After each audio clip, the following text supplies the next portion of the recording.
Hi, my name is Genia Daniels, and I'm a student at Old Dominion University in the Human Service Program at Patrick Henry Community College. My field of interest is substance abuse counselor. Substance abuse counselors provide both individual and group therapy for prevention and recovery for people who have addictions to drugs, to alcohol, also for behavioral issues such as eating disorders and gambling. The duties of a substance abuse counselor is when they first, before they get started with their client, they do an interview process.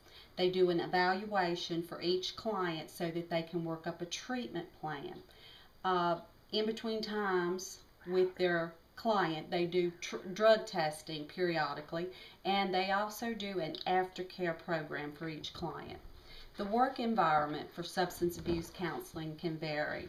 They do healthcare facilities, they do rehabilitation institutes, they also work at correctional institutes, they work with community organizations, they do counseling on individual basis, they do group setting counseling, they also do crisis counseling. They work with the social agency within the community.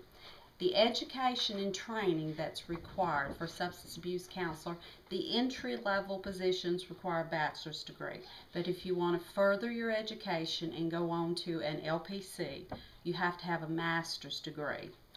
But before you can do substance abuse counseling, you have to have 2,000 supervised hours to be within a substance control program to be able to be certified within substance abuse counseling. The methods used within substance abuse counseling is the counselor develops personalized recovery programs that help to establish healthy habits, behaviors, and provide coping strategies for each client. The counselor also works with the family members who are affected by the addictions of their loved ones. The counselor conducts programs and community outreaches aimed at preventing addiction and educating the public about substance abuse. Counselors must be able to recognize how the addiction affects the entire person and those around him or her. The counselor conducts interviews with potential patients, and they review the records in order to assess the treatment program, the readiness, and the mental fitness of each client. Like I said, they do periodic drug testing, and this is where the APA format comes into place.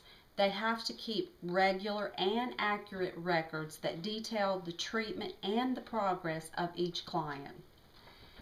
The counselor has to develop an appropriate plan for treatment based on the individual history and needs of each client.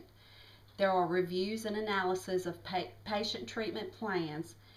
They are conducted periodically to evaluate the progress. Counseling sessions are conducted in groups or in an individual basis to provide support and assistance toward the goal of overcoming the addictions.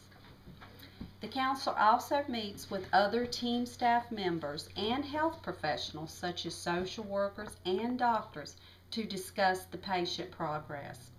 After the patient completes the treatment program, the counselors are responsible for developing aftercare programs and appropriate follow-up procedures. The benefits of having the counseling for the client is the privacy. The privacy of being able to come in and talk with the counselor to help encourage and support with accountability. That's a major thing in most of the clients that have substance abuse. There's always the one-on-one relationship that can be gained with the counselor. Also in a group scenario where the families are involved, the counselor is able to counsel with the family and the abuser at the same time. This is also good in most of the individuals that come in with substance abuse have Medicaid, but you can also pay with insurance, and the cost of this treatment plan that's a benefit compared to other treatment plans with substance abuse. This is the end of my presentation on substance abuse counseling. Thank you so much.